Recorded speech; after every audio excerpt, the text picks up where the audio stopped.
ஓம் ஸ்ரீ குருபியோ நமக. ஓம் ஸ்ரீ மகா பெரியவா சரணம்.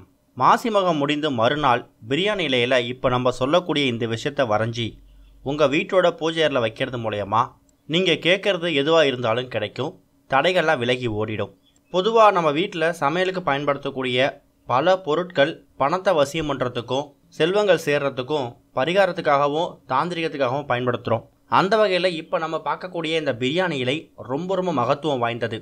பிரியாணி இலையில் நாம் சில விஷயங்களை எழுதி வச்சா அது நடக்குமா நடக்காதா அப்படிங்கிற சந்தேகத்தோடலாம் நம்ம செய்யக்கூடாது. பிரியாணி இலையில் நம்ம செய்யக்கூடிய எழுதக்கூடிய விஷயங்கள் கண்டிப்பாக அதுக்கு ஒரு பலனை ஏற்படுத்தும் அப்படிங்கிற நம்பிக்கையோடு செஞ்சு பாருங்கள். கண்டிப்பாக அதுக்கான பலனை நீங்கள் கண்மூடி பார்ப்பீங்க. மாசி மகம் முடிஞ்சு மறுநாள் அன்னைக்கு தினம் எப்போ வேணாலும் காலை அப்படின்னா மாலை நேரம் 2 நேரத்தில் எப்போ வேணாலும் நீங்கள் இந்த விஷயத்தை பிரியாணியில் எழுதி உங்கள் வீட்டோட பூஜை அறையில் வைக்கலாம். எப்பவும் போல் உங்கள் வீட்டில் விளக்கேற்றி வச்சுடுங்க. விளக்கேற்றி வச்சுட்டு ஒரு 2-3 பிரியாணி இலை எடுத்துக்கோங்க. அந்த பிரியாணி இலையில் இப்போ நம்ம காமிச்சிருக்கக்கூடிய இந்த விஷயத்தை அப்படியே வரையணும். இது என்ன அப்படிங்கிற கேள்வி பல பேருக்கு வரும். இது ஒரு சிம்பல். இது என்ன சிம்பல் அப்படின்னா, கேது அப்படிங்கிறது ஒரு கிரகம். கேது கிரகத்துக்கு உரிய ஒரு சிம்பல், ஒரு சின்னம் தான் இந்த ஒரு குறியீடு. சொல்லப்போனால் கேது கிரகத்தை ஒரு சிம்பலால் குறிக்கணும் அப்படின்னா இப்படி தான் வரைவாங்க. அப்பேற்பட்ட சிம்பலை பிரியாணி இலையில் உங்கள் கையால் வரைஞ்சி அதை நீங்கள் உங்கள் வீட்டோட பூஜை அறையில் வைக்க போகிறீங்க.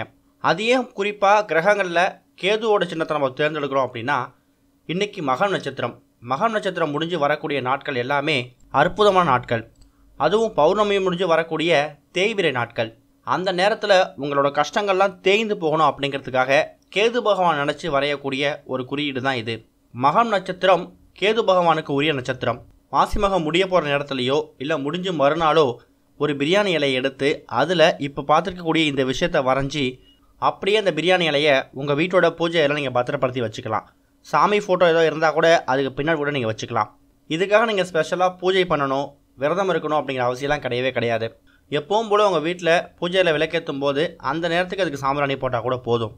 அந்த பிரியாணி இலை ரொம்ப பழுப்பாகி ரொம்ப காய்ந்து போகிற நிலைமை வந்தால் மட்டும் அதுக்கு பதிலாக வேற ஒரு பிரியாணி இலையை எடுத்து அதில் போட்டிருக்கக்கூடிய அதே கேது சிம்பலை வரைஞ்சி அந்த இடத்துல வச்சுடுங்க. அதை என்னைக்கு செய்யலாம் அப்படின்னா, ஒரு மாதமும் மக நட்சத்திரம் வரும். கேது பகவானுக்கு உரிய நட்சத்திரம் மகம். அதே மக நட்சத்திரம் அன்னைக்கு ஏதாவது ஒரு மாதத்தில் நீங்கள் அந்த நாளை சூஸ் பண்ணி வரைஞ்சிக்கலாம். இப்படி செய்யறது மூலயமா நீங்கள் செய்யக்கூடிய கேட்கக்கூடிய விஷயங்கள் எதுவாக இருந்தாலும் கண்டிப்பாக அது உங்களுக்கு கிடைக்கும். பிரியாணி இலைக்கு அப்படிப்பட்ட ஒரு சக்தி இருக்குது. நம்ம அதில் விஷயங்கள் என்ன எழுதுகிறோமோ அதோட பலன் பன்மடங்கு பெருகும். ஞானகாரகனாக அழைக்கப்படக்கூடிய கேது பகவான் கேது கிரகத்துக்கு உரிய சிம்பலை தான் நம்ம வரைஞ்சிருக்கோம்.